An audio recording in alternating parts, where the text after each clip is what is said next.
Hi friends, welcome to my channel. నేను పుష్పగిరి దేవాలయానికి అయితే వెళ్ళి స్వామివారిని దర్శించుకొని మార్గమధ్యంలో వెళ్తుంటే ఇక్కడ చిన్న గుళ్ళు అయితే కనిపించాయి. ఏంటివా అని చూస్తే నాకైతే ఇదిగోండి చాలా బాధాకరమైన విషయము ఏంటంటే, ఇదిగోండి గుప్త నిధుల కోసం మొత్తం ఇక్కడ డొల్ల కొట్టేశారు చూడండి, మొత్తం డ్యామేజ్ చేశారు.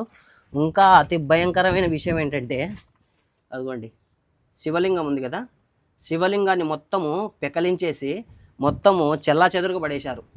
మీకు చూపిస్తాను ఒకసారి చూడండి. అదిగోండి మొత్తం ఇట్లా డ్యామేజ్ చేశారు. లింగాన్ని అయితే తీసుకొని వెళ్ళి డ్యామేజ్ చేసేసారు. ఇంకోటి ఏంటంటే ఇదిగోండి ఇక్కడ కూడా చూడండి, చూపిస్తాను. చాలా బాధాకరమైన విషయం ఇంతకు.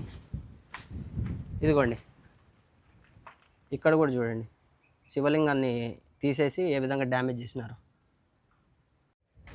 మొత్తము డ్యామేజ్ చేసేసి హిందూ దేవాలయాలపైన ఒక దాడి అయితే జరుగుతుందనమాట. అది అనాదిగా వస్తున్న ఆచారంగా అయితే పరిగణలోకి తీసుకోవాలి మనము. ఎందుకంటే కొంతమంది గిట్టని వాళ్ళు ఈ విధంగా చేయడము, ఇంకా కొంతమంది గుప్త నిధుల వేటగాళ్ళు ఈ విధంగా చేయడము చాలా బాధాకరమైన విషయము.